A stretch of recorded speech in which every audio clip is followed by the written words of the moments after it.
What's going on, everyone? Welcome back to another episode of Primetime Sports Podcast, hosted by Joe and Larry. I hope you guys all had a great weekend. Hope you guys are having a great start to this week. So today's episode is going to be primarily about baseball. I'll update you guys on some news across the MLB, talk about how the Red Sox are playing as of late. They actually just picked up their first serious AL series win this past weekend. I know they beat the Baltimore Orioles in a one-game series last week. I don't consider that really a series win since it's just one game. I think series should be 2 or more games. So the Red Sox just picked up their first big AL East series win. Obviously, it's come too late into the season. Now, 12 series in, the Red Sox are 1-10-1 in the AL East, but nevertheless, they just won their first series win. So I'll talk about the Red Sox, and then I'll also break down some news across the NFL from week 1 of the preseason. I'll talk about some big things that happened in week 1 of the preseason. Tomorrow, I'm going to be doing my Giants-Patriots recap. That's going to be its own episode. So to start off with the Red Sox, they took 2 of 3 against the Yankees this past weekend at Fenway. Now 1-10-1 in the AL East this year in series wins. So 1 win in 12 series in the AL East, which is brutal. Now they play the Pirates, though, 4th worst team in the major leagues for 3 games. So obviously make up some ground. They're 5 games out of that 3rd wildcard spot in the AL. 3 games against Pittsburgh on the road, 3 games against Baltimore on the road. I think if you go 5-1 over that 6-game stretch, maybe make up 2 games, maybe chip away maybe 3 games and try to move up closer to that 3rd wildcard spot. So for the Red Sox, now they do have Kiké Hernandez coming back and Rob Refsnyder, both of them coming off from the IL. Yoma Sanchez will be DFA'd to make room for the returns of both Hernandez and Refsnyder. Hernandez will be playing shortstop tonight to give Bogaerts a night off. He didn't have an infield glove with him, though, for pregame warm-ups, according to Boston Globe writer Alex Spear. So he's using Trevor Story's glove now, I guess. So maybe not the best sign if he's starting shortstop in tonight's game. He doesn't have his own glove. According to Alex Spear, he was confused out there in warm-up. So hopefully he has things together once we play in the game tonight. The Sox have been plagued with so many injuries as of late. So with Yoma Sanchez, he was hitting 108 on the year with 2 RBIs, a 108 slugging percentage, a 214 on base percentage, and a 322 OPS. But he still played 14 games because this Red Sox team didn't have Christian Arroyo or Trevor Story to play second base. So that's the tough part. Sanchez found himself in the lineup a lot of games these past couple weeks because Devers was hurt at one point. So you had Dahlbeck playing third base. You had Arroyo out. You had Trevor Story out. So Sanchez found himself in the lineup in 14 games, and he was hitting 108. The Red Sox just didn't have an option. And now with Arroyo back healthy and Hernandez back healthy, now Arroyo can go back into the infield. He's been hitting great there in the past week. And now with Kiké Hernandez back, he can be back in center field. So he is playing shortstop tonight, though. But still, though, it's good for the Red Sox, though, having those guys back. The Sox are 4-6 in their last 10 games. They did win, though, 3 out of their last 4. One thing about the Red Sox, though, right now is that Devers has been struggling at the plate. Rafael Devers is hitting .305 on the year, which is still good, but he was at .324 at the All-Star break. In his last 13 games since the All-Star break, he's hitting just .177 with a .236 on base percentage, a .648 OPS, 3 home runs, 7 RBIs, and 9 strikeouts to 4 walks in those 13 games. And another player that's been struggling, Xander Bogaerts. He's been having a tough time at the plate, hitting .161 with a .440 OPS, a .182 on base percentage, and 0 home runs with 2 RBIs and 4 strikeouts or 2 walks in his last 8 games. Hitting .161 in his last 8 games for one of your best hitters in the lineup. Then you look at Devers, hitting .177 over his last 13 games. Those are your 2 best hitters right there. Both of them have been struggling heavily at the plate as of late. Hopefully that turns around in this Pittsburgh Pirates series. With both those guys struggling, though, at the same time, the Red Sox really haven't been generating any offense besides Verdugo and Pham. Alex Verdugo and Tommy Pham have been a lot of the offense over the past couple weeks now. Same thing with Christian Arroyo. All 3 of those guys have really been the only key pieces of that Red Sox offense. J.D. Martinez has been struggling still. Now, since July 16th, in 20 games, his last 20 games played since July 16th, he's hitting .153 with a .203 on base percentage, .208 slugging percentage, a .411 OPS, and 0 home runs. Only 9 home runs on the year for him, so clearly his power is down. His power is honestly gone. He's not going to be hitting 35-plus home runs probably again in his career. He has 24 strikeouts to 4 walks over his last 20 games, 8 RBIs in those 20 games with 3 runs scored. 3 runs scored in 20 games. I mean, he's getting on base, not much, obviously, but 3 runs scored in his last 20 games, you got to be better than that, especially a guy that was hitting 4th or 5th in your lineup now for the better of, or 3rd, 4th, or 5th for the better of the entire season. Now he's following the lineup to 6th, but really the Red Sox need help. But on the bright side, Christian Arroyo, Tommy Pham, and Alex Verdugo have all been hitting well. Arroyo hitting .380 since returning to the IL after that atrocious play he had in right field against the Yankees a month ago. He's hitting .380 now in his last 14 games, the .426 on base percentage, a .560 slugging percentage, and a .986 OPS with 3 runs batted in. He's 19 for 50 in his last 14 games since that tough play in right field against the Yankees. Tommy Pham, the Red Sox acquired him at the trade deadline from the Cincinnati Reds, hitting .264 with the Red Sox in 12 games since being acquired from Cincinnati, has a .291 on base percentage, a .528 slugging percentage, an .819 OPS, 3 home runs, 9 RBIs, 19 strikeouts, that is. 9 runs scored, 19 strikeouts to 2 walks in those 12 games with the Red Sox. 19 strikeouts in 12 games is not great at all. Obviously, you can tell he strikes out a ton, but as a .291 on base percentage and an .819 OPS, still both of those are better than what you were getting out of Jeremy Duran and Kiké Hernandez for the majority of the season, with both of those guys being your leadoff hitters. As for Alex Verdugo, in his last 9 games, he's a .419 batting average with a .514 on base percentage, a .742 slugging percentage, and a .1255 OPS with a home run, 2 RBIs, and 7 runs scored in his last 9 games. In his last 32 games since July 9th, Alex Verdugo is hitting .331 with a .373 on base percentage, a .458 slugging percentage, an .831 OPS, 1 home run, 11 RBIs, and 12 runs scored. He did hit .238 in April, and that's why his batting average still isn't at .300, which it would be if he hit, let's say, .260 or .250 in April. His batting average would probably be somewhere around .300 right now. But since May, he's hitting .284 with 4 home runs, 41 RBIs, 41 runs scored, a .332 on base percentage, and a .731 OPS. Much improved. The Red Sox really needed it. One of my favorite players on the Red Sox. I'd probably put him actually number 1. I love Verdugo a lot. Love the energy he brings to the game every night. Brings a personality and a swagger. I think that's something you really can't get out of every single player in today's game. Love what Verdugo does to the plate every night, and I'm loving that he's locked in right now. The Red Sox really need him to be at the top of his game. That's what he's been doing now since May 1st. Nick Pivetta will be pitching for the Red Sox tonight versus the Pirates. In his last 12 starts, he is 3-5 with a 5.43 ERA, 66 strikeouts, 26 walks, 66 Ks in 68 innings pitched. Hopefully the Red Sox can get 5-6 solid innings out of him tonight. Hopefully get a win, get him back on the positive side now. As I said, he's 3-5 in his last 12 starts. Hopefully he can get closer to being positive, maybe be 4-5 if he wins tonight. Maybe he gets another win at the end of this week, maybe Saturday or Sunday, and improves that record to 5-5 in his last 14 games. It would be by then. Michael Walker was unreal for the Red Sox on Sunday Night Baseball. On Sunday night, the Red Sox played the Yankees. Huge win for the Red Sox. They needed that win desperately, as I said. Now their first series win in the AL East on the year. Their first real series win. They did beat the Baltimore Orioles in a 1-game series last week, but I do not consider that a series win. As I said earlier this episode, you really need a series to be 2+ games, not just 1. So as for Walker, he returned from the IL on Sunday night. His first start actually since June 28th, so it's been a month and a half now since he last pitched for the Red Sox. He went 7 innings against the Yankees, 2 hits allowed, 9 strikeouts to 1 walk, and 0 earned runs. Improved his record on the year to 7-1 with a 2.44 ERA. He was absolutely elite and dominant, and the Red Sox really needed it. Big stage, Sunday Night Baseball. Red Sox got the win. Now heading into this series against the Pittsburgh Pirates, are now 3-1 in their last 4 games played, and now play 6 games against the Pirates and the Orioles. Obviously, the Orioles are not an easy team to beat. They've been playing great as of late, but the Pirates, so you have 3 games against them. Hopefully, they sweep the Pirates and maybe win 2 out of 3 against the Orioles. 5-1 in these 6 games would be huge for this Red Sox club. So now I'm going to move on to stories across the MLB, some big headlines.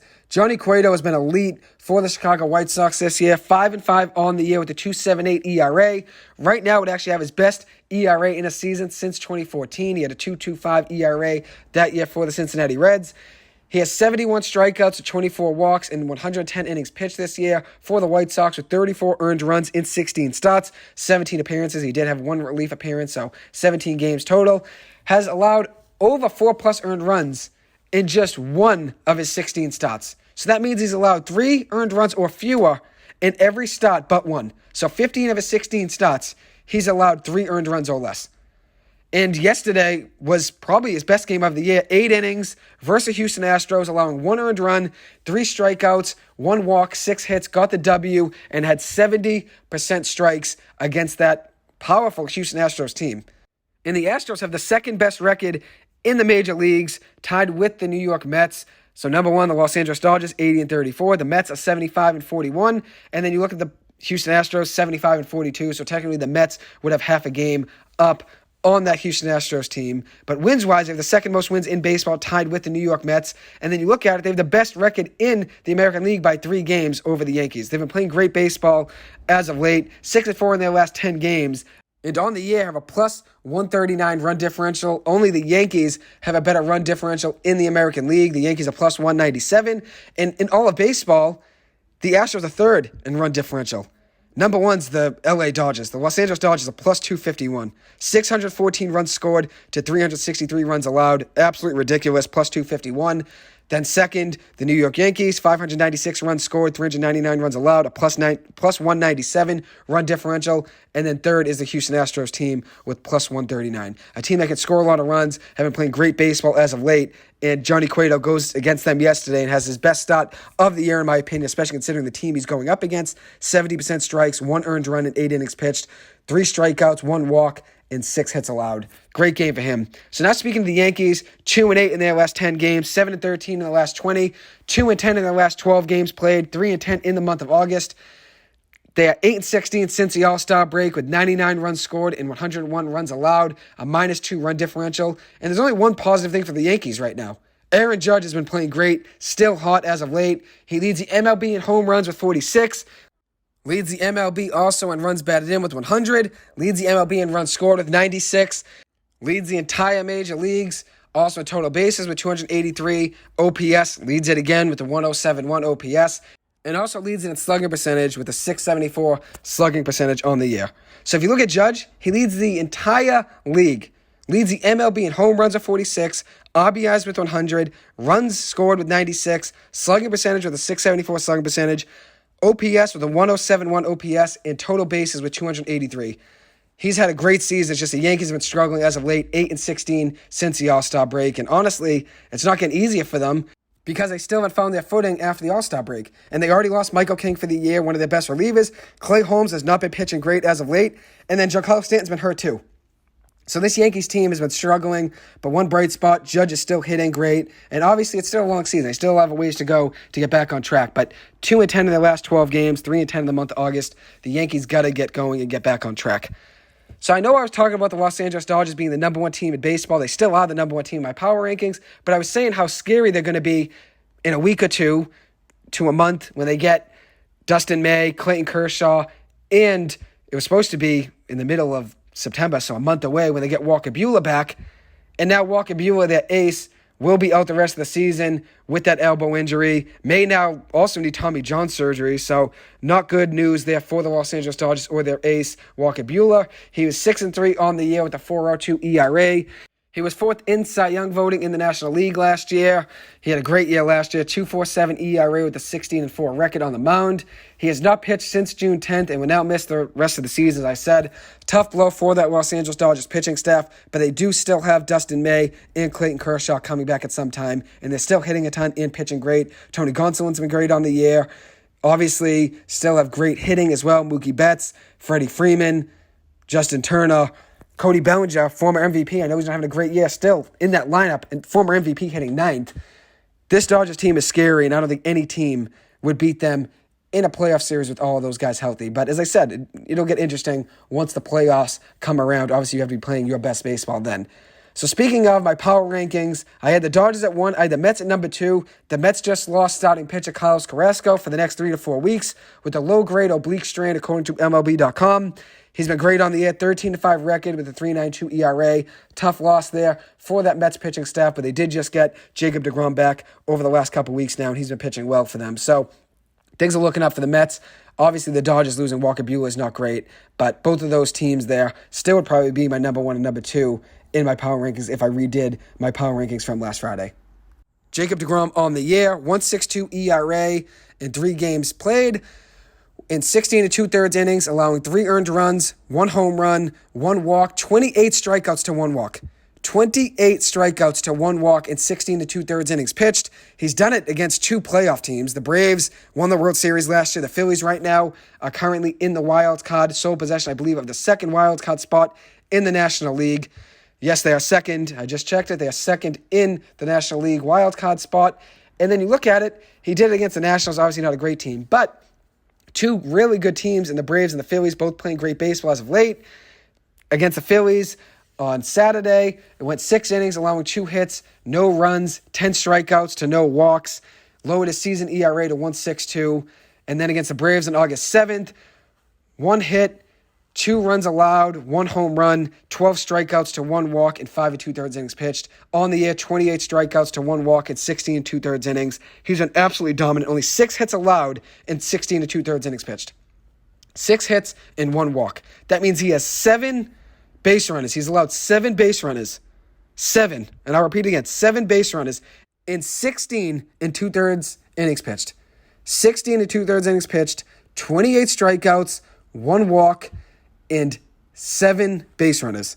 Think about that. It's ridiculous. 7 base runners, 1 walk, and 6 hits allowed, and 16 2/3 innings pitched.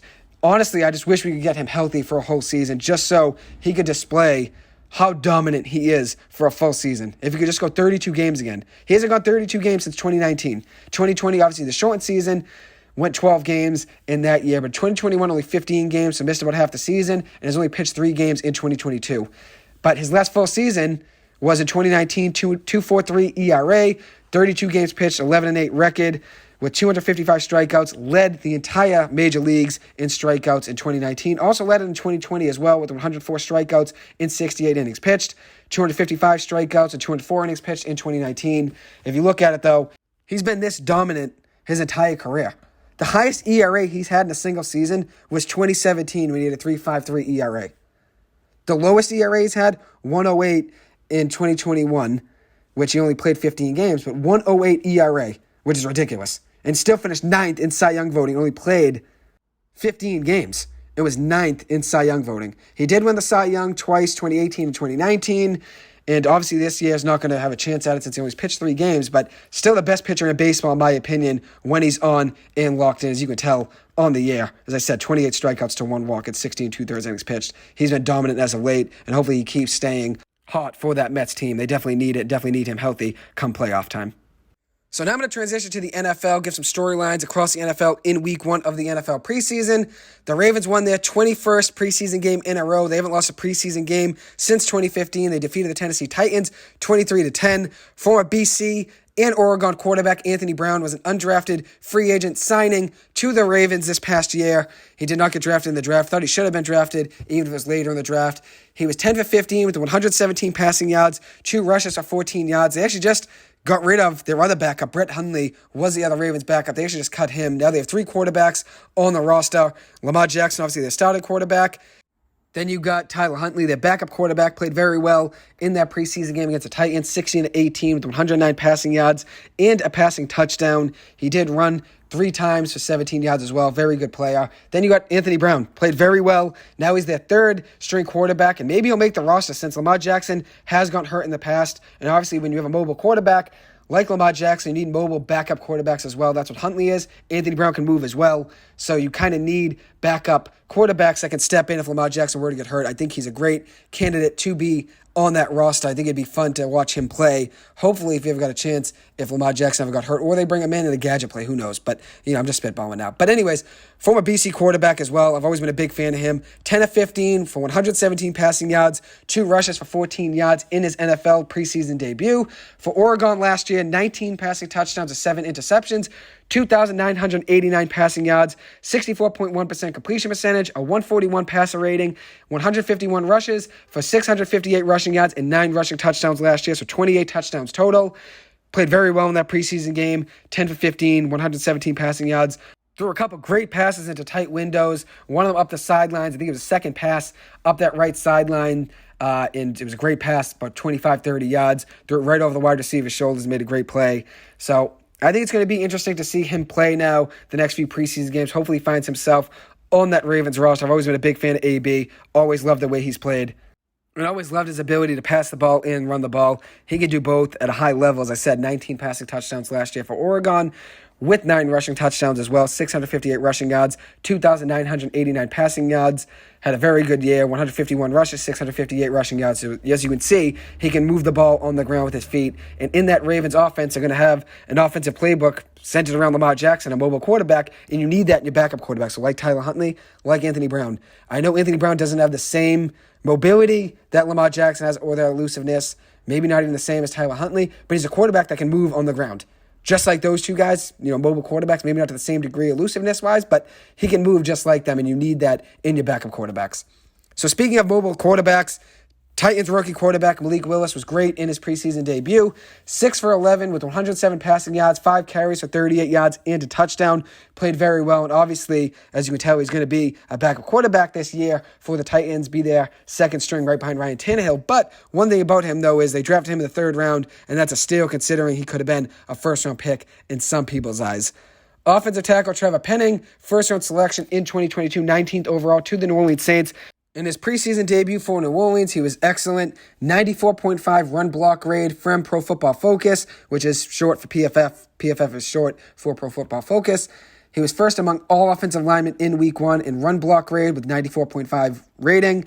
He had a 90.9 rating overall, which is number 1 among all first-round offensive rookies. He did give up 5 pressures and a sack, was one of only 4 rookie offensive linemen to give up 5+ pressures, but was still excellent, though, in his debut, especially considering how great he was run block-wise, 94.5 grade. Speaking of rookies, Lions edge rusher Aiden Hutchinson, 2nd overall selection in this year's draft from Michigan to the Detroit Lions, played very well in his debut as a rookie. Highest graded rookie defender in Week 1 of the preseason with an 88 grade. In 11 snaps, he drew a holding call and also had a 2-yard tackle for a loss. Made noise right away in his first drive on defense. Played very well, and I'm looking forward to seeing him do big things for that Lions defense for this season. Another rookie, Steelers rookie quarterback Kenny Pickett, was 13 of 15 with 95 passing yards, 2 passing touchdowns, and a 132.6 passer rating.